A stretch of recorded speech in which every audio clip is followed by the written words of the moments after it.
So this Southern Journal is entitled At the Center of Things. It was published in the October 1998 issue, and the writer is M.A. Mayer.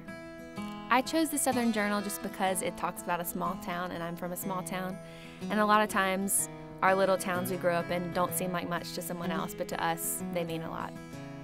He spoke with conviction, untainted by bravado, so I knew that after a decade, my brother-in-law's heart had at least taken up full-time residence with him in the bustle of Los Angeles. I like living here at the center of things. This is where things are happening. We were darting down I-5 on our way to the always-packed Burbank Airport, where I'd catch my flight to Tulsa. I had plenty of time ahead of me to think about living at the center of things, about living where things are happening. That I knew was exactly where I was headed. We are at the center of things. We live in eastern Oklahoma in the foothills of the Ozark Mountains. We're near the center of the country from east to west, and near the center as well of the migrationary bird flyaway from Mexico to Canada. Upon the low plain just west of us sits Oklahoma City, described repeatedly as our nation's heartland. This is where dark V's of geese, silhouetted against mauve and peach sunsets, impose perspective on the endless skies. Here in the quick autumn chill, the tall broom grass burns as orange as a prairie fire. Willow branches glow the color of plums, and cranberry maroon, deep rust orange yellow becomes a continuum rather than a clash among the million leaves lighting the horizons. Pairs of ducks fly so low over my home that I can feel the thumps of their wings beating in my chest. And if I peek from under my porch roof, I can see their shiny black bead eyes and little fans of webbed feet flatten against their plump bodies.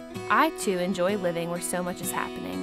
Farther north, where snow and ice cover winter life, short days and stillness end the frenzy of the other seasons. With our days more gently turned here in the south, life continues in winter at about the same pace as in the fall. During the rare times when ice frosts the ground and fog crystallizes into diamonds on bare branches, it feels more like the opening of an art exhibit than the snowy imposition of solitary confinement. Winter sparseness only heightens redbird's startling color as they compete at the feeder. Fluffy-tailed tree squirrels demonstrate acrobatic genius with dives, flybys, and slides towards the bird's winter stash. Easily rested after a mild winter, spring wakes early here. Daffodils, jonquils, and crocuses sound the first lyrical note of the season as they pop up to dance with robins in the moist March air. Tulips and phlox join in, accompanied by pink flowering crabapples and delicate, melodic apricot blossoms. Then by early, Ireland green apple, the full symphony joins in, azaleas, dogwoods, redbuds, lilacs, apples, and iris. Spring in this part of the world is loud, showy, and breathtakingly rich. All that richness ripens to a summer that, I have to admit, is a slower time.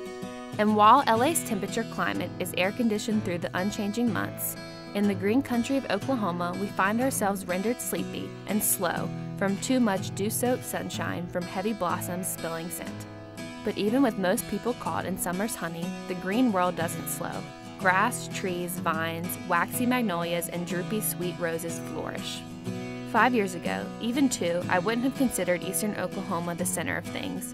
If I, like my brother-in-law, were a professional musician, I probably still wouldn't. But I've been lucky enough to live in this geographic center at a time when my eyes are open wide enough to see how very much happens behind the human shield of doing. This, I've learned, is where real life happens.